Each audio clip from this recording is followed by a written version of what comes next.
A'udhu billahi minash shaitanir rajim. Bismillahir rahmanir rahim. Dear students, today we will continue the chapter number 8 and the topic is sound. So when we talk about the sounds, sound है क्या? Basically sound is a vibration or the disturbance in a medium. उसमें क्या होता है? Through the particles energy is being transferred. Energy transferred होती है medium के particles के थ्रू. जो मीडियम के पार्टिकल्स हैं वो क्या करते हैं? मूव करते हैं, वाइब्रेट करते हैं. उनकी वाइब्रेशन की वजह से साउंड एनर्जी एक जगह से दूसरी जगह पे ट्रांसफ़र होती है. So when we talk about the sound, sound क्या है? साउंड इज अ वाइब्रेशन और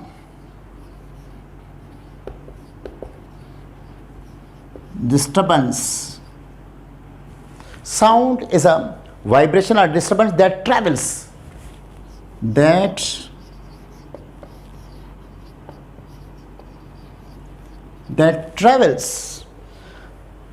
through any medium,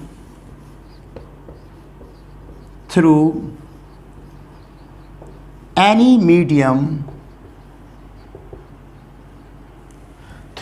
medium by transferring the energy by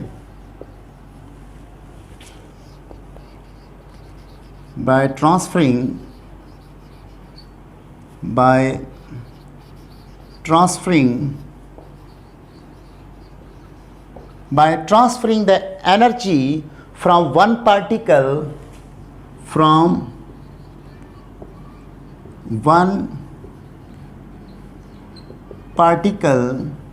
to another. तो आपने देखा साउंड इज अ वाइब्रेशन और a disturbance that travels through any medium by transferring the energy from one particle to another. Sound क्या करती है? Energy को transfer करती है. And we can hear the sound when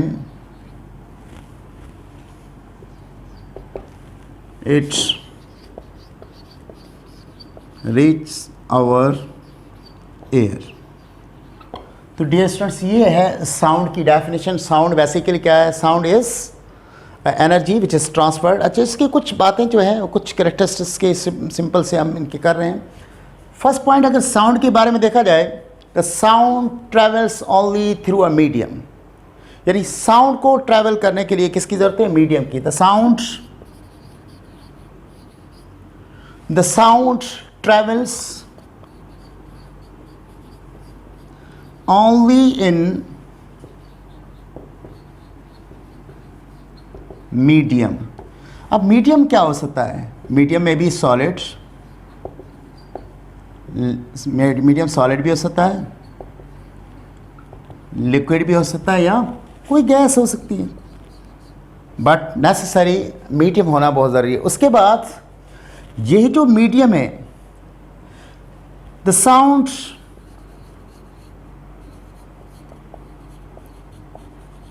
travels in fluid. Fluid समझ रहे हैं?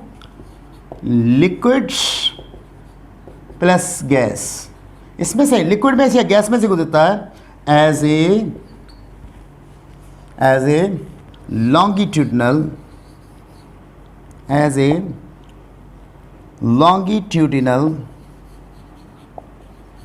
वेव्स. और यही साउंड जब किसी सॉलिड में से गुजरता है तो उसमें लॉन्गिट्यूडिनल वेव्स भी होते हैं और ट्रांसफर वेव्स भी. Sound travels in solids as both longitudinal as well as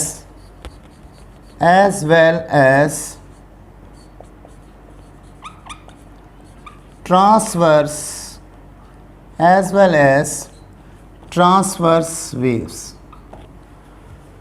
तो डियर स्टूडेंट्स, अब देखिए साउंड के बाद अगर sound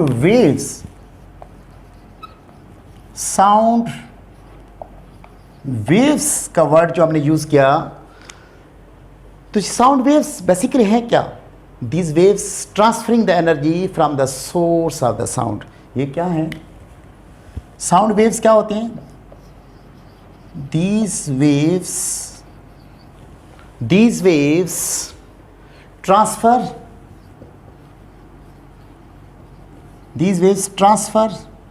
the sound energy,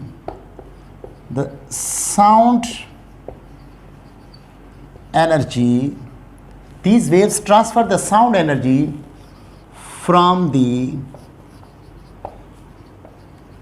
source of sound. हम पहले ही पढ़ चुके हैं कि जब कोई वाइब्रेशन किसी बॉडी में प्रोड्यूस होगी तभी साउंड प्रोड्यूस होगा। अच्छा, इसी तरह से एक इसकी पॉइंट अगर और हम देखें साउंड वेव्स के वाले से, तो ये जो साउंड वेव्स जब ट्रैवल करती हैं किसी मीडियम में, तो उनकी स्पीड सॉलिड में सबसे ज़्यादा होती है, उससे कम होती है लिक्विड में, और सबसे कम जो है किस में होती है? Gas form. Means speed of sound waves के बारे में अगर हम देखें तो साउंड वेव्स की स्पीड जो है वो सॉलिड में ज़्यादा होती है। Speed of liquid is less than the solid but greater than the speed of gas. So dear students, देखिए स्पीड ऑफ द साउंड की जब हम बात करें, सो सॉलिड में स्पीड ज़्यादा होती है, उससे किससे ज़्यादा होती है? लिक्विड से, और लिक्विड की स्पीड गैस से ज़्यादा होती है। That means maximum speed sound की किस में होती है? सॉलिड ऑब्जेक्ट्स में, then in liquids and then in gases. अगर इसकी कुछ एग्जाम्पल्स की तरफ अगर हम जाएं, speed of sound in solid, तो मैंने एक एग्जाम्पल लिया एट 0 डिग्री सेल्सियस पे स्टील के हवाले से। अगर इसकी स्पीड किस में?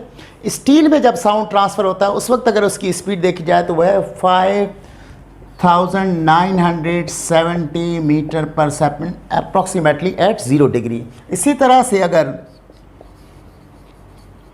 स्पीड ऑफ लिक्विड के हवाले से, speed of sound in liquid, तो मैंने इसमें इसकी एग्जांपल वाटर ली है। इसमें अगर आप देखेंगे तो ये अप्रॉक्सीमेटली एट 0 डिग्री सेल्सियस जो है आपके पास 1403 मीटर पर सेकंड के अप्रॉक्सीमेटली होती है। कंडीशंस पे भी डिपेंड करती है।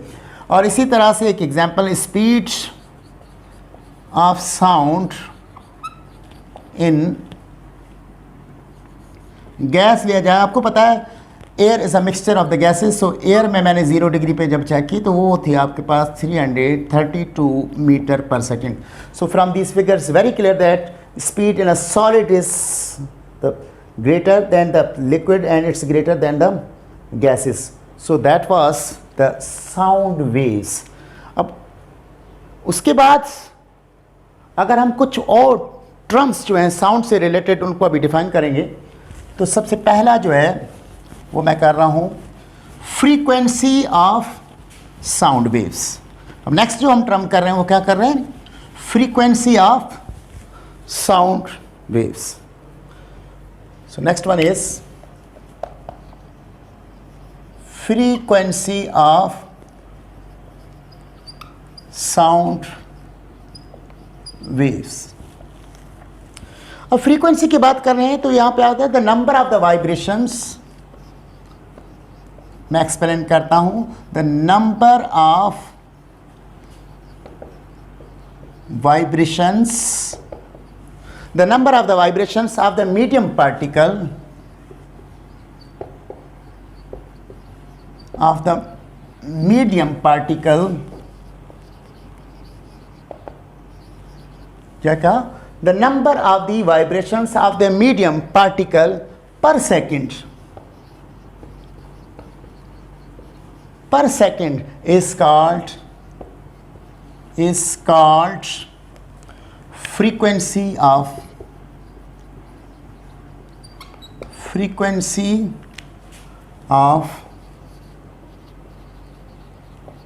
Sound wave.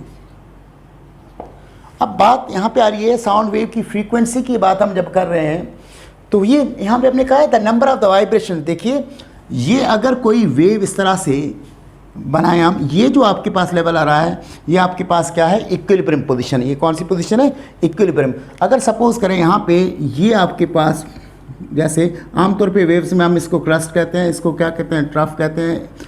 और इसी तरह से अगर सपोज करें यहाँ पे ये क्रस्ट हो गया और ये ट्रफ, हालांकि देखा जाए तो एयर के अंदर ये तो लॉन्गिट्यूडनल वेव्स होती हैं, फिर ये क्रस्ट और ट्रफ क्या से, ये जो आपका क्रस्ट है ये किसको शो करता है, कंप्रेशन को, और ये जो ट्रफ आपका ये किसको शो करता है, आपके रेयरफैक्शन को शो करता है। तो आप कह सकते हैं कि ये यहाँ से स्टार्ट होकर और यहाँ पे ये एक वाइब्रेशन कहलाएगी, this one is one vibration, और यहाँ से लेकर यहाँ तक ये क्या होगी, ये सेकंड वाइब्रेशन। तो हमने कहा नंबर ऑफ द, सपोज करें फॉर एग्जांपल यहाँ से लेकर यहाँ तक जो टाइम लगा वो लेट सपोज इतना एक सेकंड में, एक सेकंड टाइम के अंदर कितनी वाइब्रेशन हुई, 1 और 2। तो आप कह सकते हैं कि गिवन फिगर के अंदर इसकी जो फ्रीक्वेंसी है आपके पास, इसकी जो फ्रीक्वेंसी है वो क्या है, 2 हर्ट्ज है, यानी 2 वाइब्रेशंस इन अ सेकंड। आप कह सकते हैं कितनी इसकी फ्रीक्वेंसी क्या हो गई, 2 वाइब्रेशंस पर सेकंड। एक सेकंड के अंदर इसकी फ्रीक्वेंसी क्या हो। तो आई थिंक अब आपको समझ में आ गया होगा, the number of the vibrations, this one is the number of the vibrations पर सेकंड। टाइम कितना रिक्वायर्ड, एक सेकंड, यानी एक सेकंड के अंदर जितनी वाइब्रेशंस होगी उसको हम क्या कहेंगे, फ्रीक्वेंसी की। डियर स्टूडेंट्स, इसी तरह से अगर आप देखें फ्रीक्वेंसी का जो यूनिट की अगर हम बात करें, यूनिट ऑफ फ्रीक्वेंसी साइकिल पर सेकंड भी होता है, वाइब्रेशन पर सेकंड भी होता है, लेकिन एसआई सिस्टम में unit of frequency in SI is hertz, और हर्ट्ज की एब्रिविएशन क्या है, HZ से हम इसको शो करते हैं, जैसे यहाँ पे मैंने की थी। और इसी तरह से एक और पॉइंट अगर हम फ्रीक्वेंसी के बारे में देखें, साउंड वेव्स में ये पर्टिकुलर है कि जब मीडियम सेम रहता है तो थ्रू आउट मीडियम इसकी फ्रीक्वेंसी सेम रहती है। अगर मीडियम सेम रहता है तो फ्रीक्वेंसी क्या रहती है, same. That means the frequency of the sound, frequency of sound will remain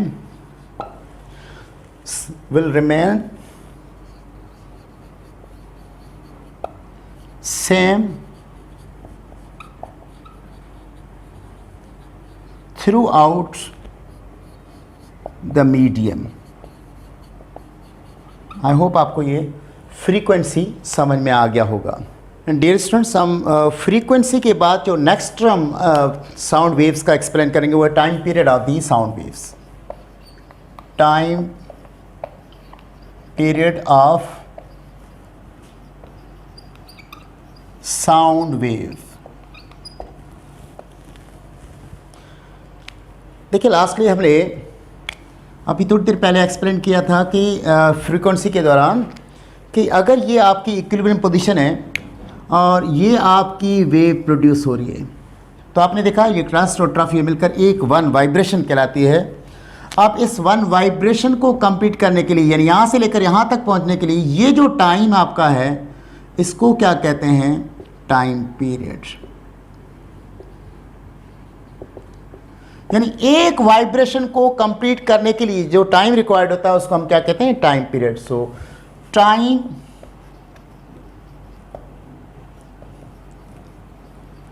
taken by the medium particle, by the medium particle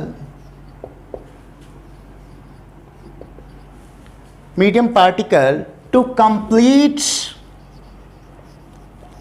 complete one vibration, to complete one vibration is called time period, is called time period of sound waves. ये आपने देखा कि one vibration को complete करने के लिए जो time required था, और ये वाइब्रेशन कौन कर रहा है? पार्टिकल कर रहे हैं। किसके? मीडियम के पार्टिकल जो वाइब्रेशन करते हैं उसको हम क्या कहते हैं? जो वाइब्रेशन के एक वाइब्रेशन को कंप्लीट करने के लिए जो टाइम रिक्वायर्ड होता है उसको हम क्या कहते हैं? Time period. ये जो टाइम पीरियड और फ्रीक्वेंसी है, the time period and the frequency are interrelated with each other. ये इन दोनों मीन्स एक अगर पॉइंट देखी जाए तो time period and frequency of wave, time period and the frequency of the wave are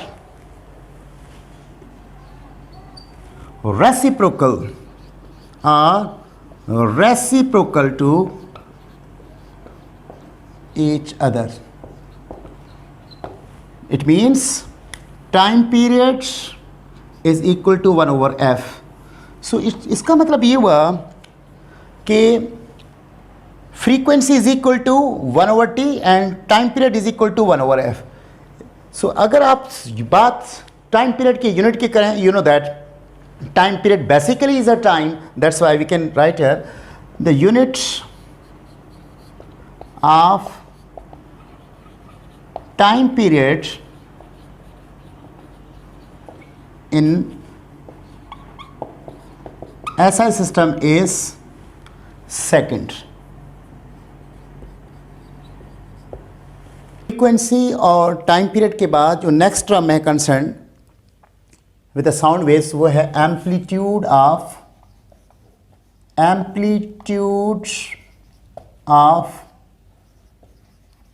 sound wave. The maximum displacement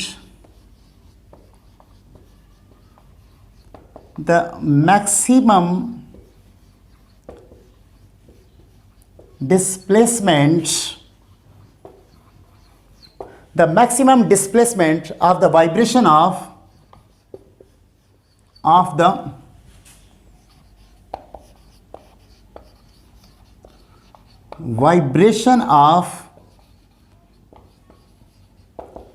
medium particle, the maximum displacement of the vibration of the medium particle from its equilibrium position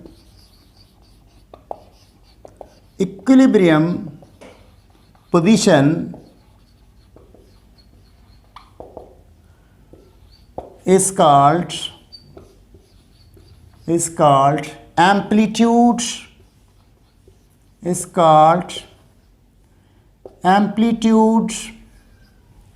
of sound wave। देखिए student, यहाँ पे अगर आप देखेंगे तो इसको हम क्या कहते हैं? Equilibrium position. और इसके ऊपर अगर इस तरह से वाइब्रेशंस बनाई जाएं तो यहाँ पे आप देख रहे हैं बेटा, this one is a maximum displacement, this one is a maximum displacement तो ये भी है, लेकिन मैक्सिमम कहाँ पे? ये मैक्सिमम है, यहाँ पे ये मैक्सिमम है, ये मैक्सिमम है। इसको हम क्या कहते हैं? एम्पलीट्यूड कहते हैं। क्या कहते हैं बेटा? एम्पलीट्यूड क्या होता है? Maximum displacement from the equilibrium position. इस इक्विलिब्रियम पोजीशन से जो मैक्सिमम डिस्प्लेसमेंट होगा उसको हम क्या कहते हैं? एम्पलीट्यूड। जब हम इसके यूनिट की बात करें, unit of amplitude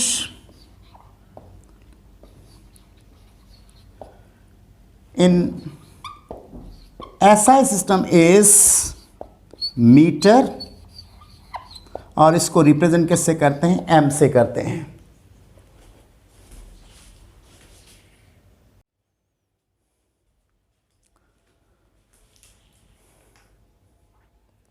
amplitude note कर लिया आपने स्टूडेंट्स। एम्पलीट्यूड के बाद अब हम wavelengths of the sound wave पढ़ेंगे।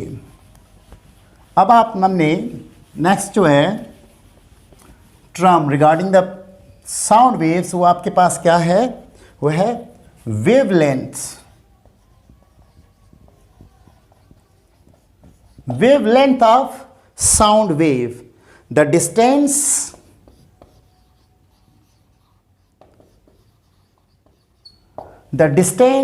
traveled by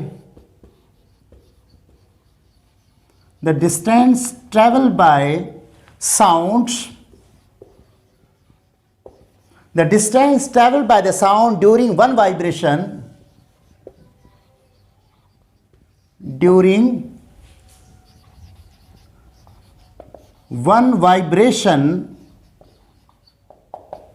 the distance traveled by the sound during one vibration of the medium particle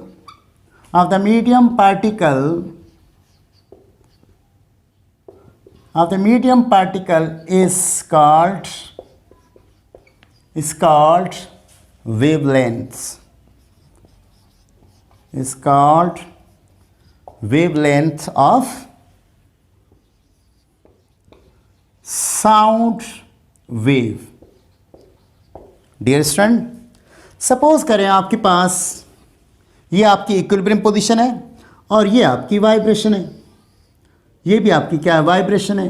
तो एक वाइब्रेशन के लिए, यानी एक वाइब्रेशन कहाँ से स्टार्ट हुई, यहाँ से लेकर यहाँ तक, ये जो डिस्टेंस है इसको हम क्या कहेंगे, वेवलेंथ, और इसको शो किससे करेंगे, लैम्डा से शो करेंगे। ज़रूरी नहीं है यहाँ से स्टार्ट हो। अगर सपोज करें एक और वेव है, ये सपोज करें ये वेव है यहाँ पे, और करस्पॉन्डिंग किसी भी वेव के ऊपर दो करस्पॉन्डिंग सक्सेसिव जो पॉइंट होते हैं उसके बीच में जो डिस्टेंस होता है उसको भी हम क्या कहते हैं, उसको भी हम क्या कहते हैं बेटा, वेवलेंथ। जैसे सपोज करें एक पॉइंट ये है और दूसरी पॉइंट ये है, दो सक्सेसिव पॉइंट्स के बीच में ये जो डिस्टेंस है इसको भी आप क्या कहेंगे, वेवलेंथ कहेंगे, और इसको भी लैम्डा से शो करेंगे। सो वेवलेंथ के यूनिट की बात करें, so unit of wavelength in SI system is meter and it's also represented by m.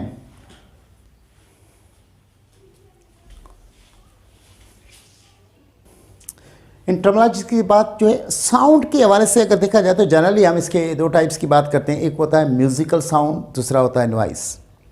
जब वर्ड आप म्यूजिकल साउंड यूज़ करें इसका ये मतलब हरगिज़ नहीं है कि कोई म्यूजिकल इंस्ट्रूमेंट होंगे, बैंड बाजा होगा या इस तरह से। म्यूजिकल साउंड बेसिकली क्या है, जिसका इम्पैक्ट हमारे जहन पे प्लेजेंट इफेक्ट हो, जैसे जो हमारे कानों को भा जाए।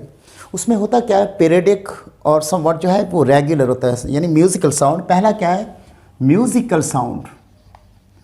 म्यूजिकल साउंड, तो म्यूजिकल साउंड क्या होता है, किसको कहते हैं, इसके हवाले से they are periodic and somewhat regular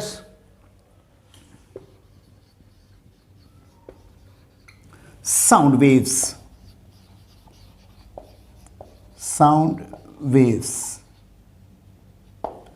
secondly मैंने आपसे क्या कहा कि इनका इम्पैक्ट जो होता है हमारे जहन पे और हमारे कानों पे जो इसका असर होता है वो क्या होता है, प्लेजेंट होता है। There is a pleasant effect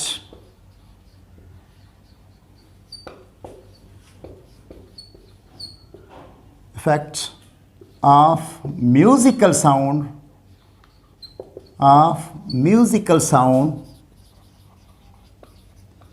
on our ears and minds। उसके अलावा इसका एम्पलीट्यूड और फ्रीक्वेंसी जो है वो सडनली चेंज नहीं होते।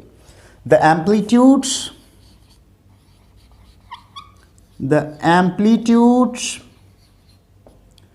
And frequency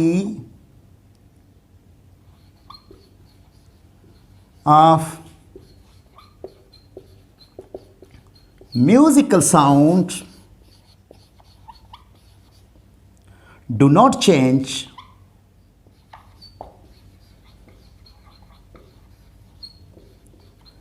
suddenly.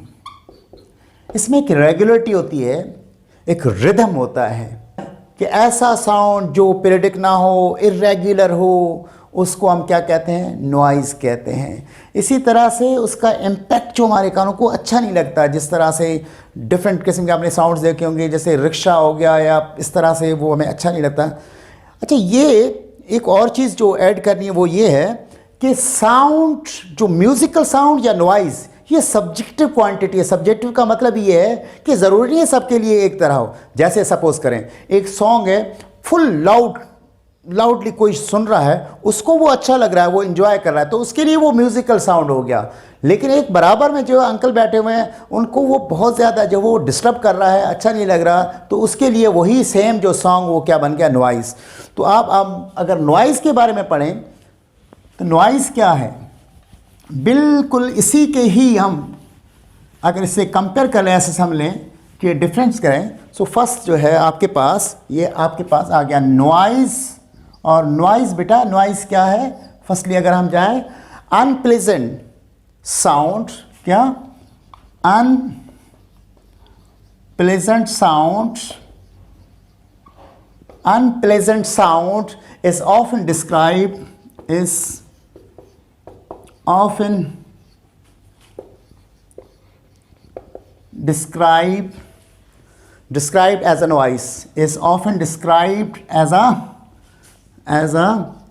noise. इसी तरह से ये जो है क्या होता है? irregular होता है। noise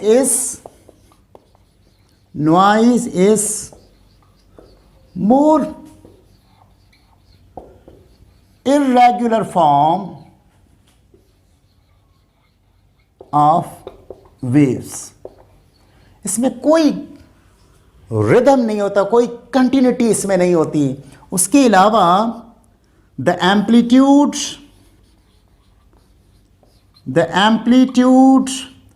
and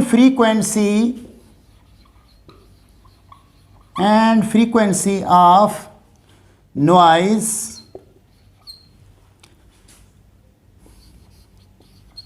change suddenly, and that's pens or air. So student, I hope के साउंड क्या है, साउंड की बेसिक टर्मिनोलॉजी क्या है, म्यूजिकल साउंड क्या है और नॉइज़ क्या है, we have done the first lecture. Thank you.